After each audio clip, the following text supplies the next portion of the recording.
So good evening everyone. দেখতেই পাচ্ছ পূর্ণিমার চাঁদ সুন্দর একদম কপালে টিপের মতন বসে পড়েছে। আর আমি চলে এসেছি মেলাচিতি বাজার। হ্যাঁ, একটু দরকার ছিল, কিছু জিনিস টিনিস নেওয়ার ছিল, তার জন্য চলে এসেছি। আর ভিড়টা একবার দেখেছো, কোনো কারণ ছাড়াই মেলাচিতি বাজারে সব সময় ভিড় লেগেই থাকে। তো চলো ব্লগটা কন্টিনিউ করি, তোমরা অবশ্যই সঙ্গে দেখো। আজকে ব্লগটা আমি বিকেল থেকে শুরু করছি। তো দেখতে পাচ্ছ আমি চলে এসেছি এখন লক্ষ্মীনারায়ণ মন্দির, যেটা আমাদের ভিরিঙ্গি কালীবাড়ির ঠিক একটু অপোজিটেই আছে। তো আমি চেষ্টা করি প্রতি বৃহস্পতিবার দিন নারায়ণ ঠাকুরের কাছে একটু কলা কিনে দিয়ে আসতে পুজোর জন্য, যেহেতু আমার বাড়িতে তো সেভাবে পূর্ণিমা পুজো টুজো হয় না। তো আমি চেষ্টা করি বাইরে মন্দিরে পুজো ঠাকুরের সেবার জন্য একটুখানি দিয়ে আসার।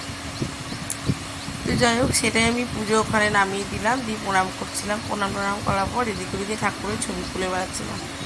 আর তখন চ্যাটার্জিবাবু প্রণাম করছে, এখন বলেছি যে একটুখানি ছবি তুলবো, তখন রেগে গেছে।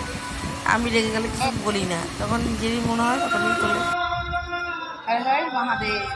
যারা যারা ভিডিওটা দেখবেন অবশ্যই ভিডিও কমেন্টে হর হর মহাদেব লিখে দেবেন।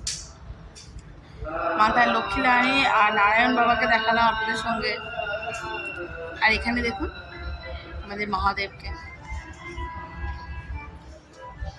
ফুল ফর্মে দেখায় আপনাদেরকে না।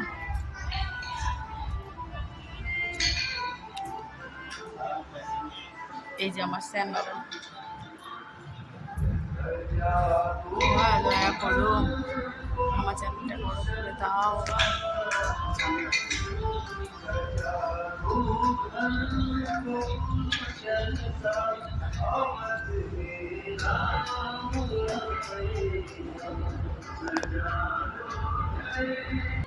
তো সামনে চলছে বিয়ে বাড়ি। এই লক্ষ্মীনারায়ণ মন্দিরের উপরের অংশটাতে বিয়ে বাড়ির জন্য ভাড়া দেওয়া হয়, তবে সেটা সম্পূর্ণ ভেজ।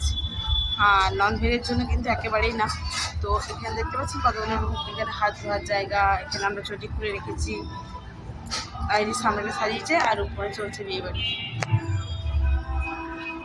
তো দেখুন উপরে কত সুন্দর ঠাকুরের নানা রকমের ছবি দেওয়া আছে, কত ঝান্ডা দেওয়া আছে। আমি আগেও আপনাদের সঙ্গে লক্ষ্মীনারায়ণ মন্দিরে শেয়ার করেছি। তো এখানে বিয়ে ম্যারেজ হল আর কি, উপরটাতে ভাড়া দেওয়া হয়। প্রায় দিনই দেখি এখানে বেশ ভালো রকমই আর কি, মানে যারা ভেজ আর কি তাদের জন্য বেশ উপরটা বেশ সুন্দর করে সাজায়, বেশ ওপেন রয়েছে। চলুন বাইরে থেকে একটুখানি আপনাদের সঙ্গে শেয়ার করে দেবো। সামনেটা লাইটিং করাচ্ছে, এই যে এটা হলো গেট, এইখানটা দিয়ে যাওয়া যাবে আর কি। তো আমি রোডটা ক্রস করে চলে এসেছি, আর উপরটা আপনাদেরকে দেখিয়ে দিই। উপরটা এরকম ওপেন আছে, আর এর মধ্যেই আর কি রিসেপশনটা হয়। আর এই হলো লক্ষ্মীনারায়ণ মন্দিরের সামনেটা। চলুন সঙ্গে যাওয়া যাবে। তো আমি এখন কালী মন্দিরের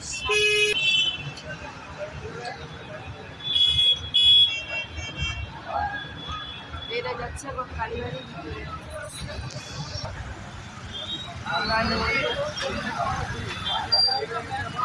এখন চলে 5:55, আর এখানে আমার মিঠি একদম রেডি। আজকে সকাল সকাল বাড়ি দেওয়া হয়েছিল চিড়ের পোলাও, এরা মিঠি টিফিনেও নিয়ে যাচ্ছে, আর মিঠি খেয়ে বেরাবে। তো মিঠির চোখে এখনো দেখুন ঘুম ভাঙেনি, আর তো এখনো ঝটপট খেয়ে নিক। সকলকে গুড মর্নিং। এখন সময় হয়ে গেল 5:55, আর মিঠি একেবারে রেডি হয়ে বেরিয়ে পড়েছে। যে ওর ব্যাগ দেখছেন আমার কাঁধে, এখনো গাড়ি ঢোকেনি, গাড়ি ঢুকলে আমি চাপিয়ে দিয়ে আসবো। আর যেহেতু আজকে আর ওঠেনি, এখনো পর্যন্ত ঘুমাচ্ছে। আর আপনাদেরকে দেখালামই আমি আজকে সকালবেলায় ওকে, এই দেখুন দেখুন এসব পুচি বদমাইশি, পুচি খালি বদমাইশি করে।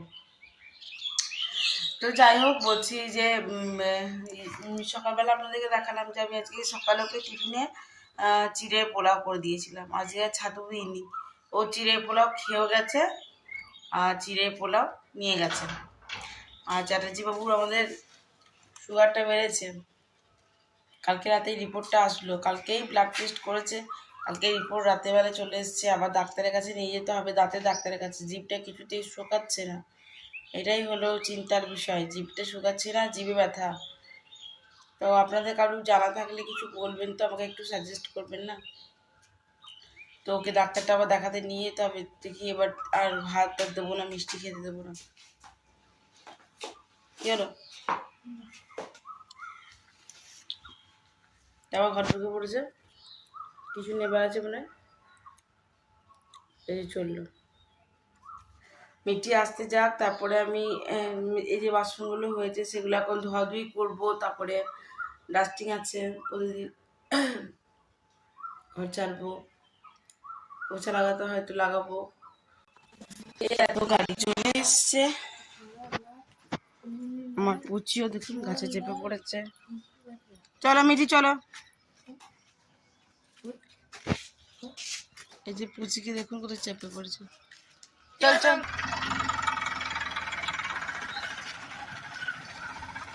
তো মিঠি আসতে গেল।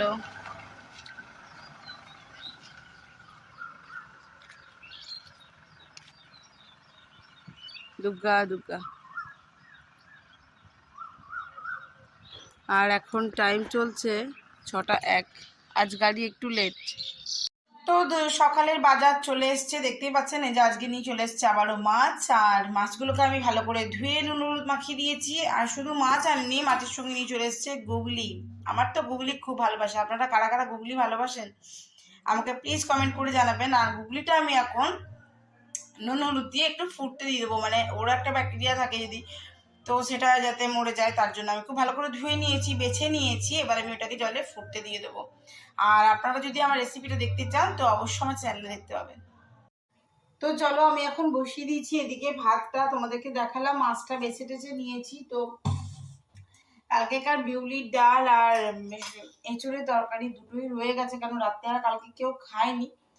তো আমি এখন ভাতটা বসিয়ে দিলাম, ঝটপট রান্নাটা করি। এখন সময় হয়ে গেছে 10টা 7, আর আমি এখন যে সবজিটা কেটে নিয়ে রান্নাটা বসিয়ে দেবো, নাহলে আবার দেরি হয়ে যাবে। গরমে না আর পারছি না আমি, এই আগুনের কাছে আরো বেশি বেশি গরম লাগছে।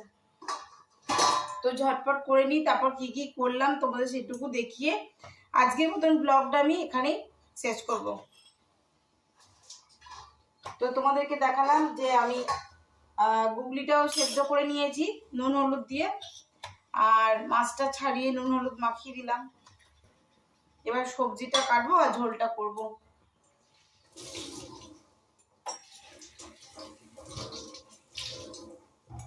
আমার মা খুব সুন্দর গুগলি ঝাল দিয়া করে, একবার যদি খান তাহলে মানে মুখে লেগে থাকবে। কিন্তু মা কখনো করলে, মানে আমি যখন অন্ডাল যাব মা যদি আনে, তো আমি আপনাদের সঙ্গে ভিডিওটা শেয়ার করব। তো অবশ্যই সঙ্গে থাকবেন। আমি আজকে কি কি হচ্ছে দুপুরের লাঞ্চে সেটা শেয়ার করে আমি আজকের মতন ব্লগটা শেষ করব। তো চলুন, এই যে এদিকে দেখিয়ে দিই, বসিয়ে দিয়েছি কুকারে ভাত। মাছটা ধোয়া কাটা হয়ে গেছে, আর মাছটা আমি করব পটল আর পেঁপে দিয়ে ঝোল। এই যে পেঁপেগুলো কেটে নিয়েছি দেখতেই পাচ্ছ, আর এই যে পটল আর পেঁপে দিয়ে আমি করব ঝোল, আর করবো একটুখানি ভেন্ডি ভাজা। আর তো আমি গুগলিটা বসিয়ে দিয়েছি, এই যে গুগলিটা বসিয়ে দিয়েছি, এখন গুগলিটা একটু সেদ্ধ হবে, তারপর আবার তোমাদের সঙ্গে টোটাল রান্নাটা কমপ্লিট হয়ে যাক, তারপর তোমাদের সঙ্গে শেয়ার করছি। তো চলুন একবার দেখিয়ে দিই যে আজকে ফ্রাইডে দুপুরে লাঞ্চে কি কি করলাম। এটা হলো শুধুমাত্র করলা সেদ্ধ, আর এটা হলো বিউলির ডাল, এঁচুড় আলু দিয়ে তরকারি, এটা সম্পূর্ণ নিরামিষ। আর এটা হলো গুগলি ঝাল দিয়া, আর এটা হলো ঢেঁড়স ভাজা মানে ভেন্ডি ভাজা, আর এটা হলো মাছের ঝোল পটল আর পেঁপে দিয়ে। এখানে কোনোটাতেই আলু ব্যবহার করা হয়নি। তো আজকে দুপুরের লাঞ্চটা আমি আপনাদের সঙ্গে শেয়ার করলাম, কেমন লাগলো অবশ্য বলবেন। সো আমার দুপুরের লাঞ্চ এখন একেবারে রেডি, এখন বাজে 12টা 19। আর আজকের মতন ব্লগটা আমি এখানেই শেষ করছি। যদি আমার ব্লগে কিছু ভালো লাগে তো অবশ্যই একটি লাইক কমেন্ট শেয়ার করে দেবেন। যদি আমার চ্যানেলে নতুন বন্ধু হয়ে থাকেন, আমার পরিবারের একজন সদস্য হয়ে আমার চ্যানেলটি সাবস্ক্রাইব করে পাশে থাকবে। আর ভিডিওটি কেমন লাগছে না লাগছে অবশ্যই কমেন্ট বক্সে কমেন্ট করে জানান। আর যদি নতুন কিছু দেখতে চান অবশ্যই আমাকে কমেন্ট করতে পারেন, আমি চেষ্টা করবো আপনাদেরকে সেই ভিডিওগুলো দেখানোর। আজকের মতন এইটুকুই, আবার একটি নতুন ভিডিওতে দেখা হচ্ছে, ততক্ষণের জন্য বিদায়। সকলেই ভালো থাকুন, সুস্থ থাকুন, আর প্রচণ্ড গরমে জল খান। খানিকক্ষণ আগে আমার সঙ্গে একটি দুর্ঘটনা ঘটে গেছে, রান্না করতে করতে মাথা ঘুরে আমিও পড়ে গেছিলাম। তো যাই হোক, এখন আমি অনেকটাই ঠিক আছি। তো ভিডিওটা আবার একটা নতুন ভিডিও আপনার সঙ্গে আবার আসবো, আবার নতুন ভিডিওতে আপনাদের সঙ্গে দেখা হবে। ততক্ষণের জন্য বিদায়, টাটা, গুড আফটারনুন।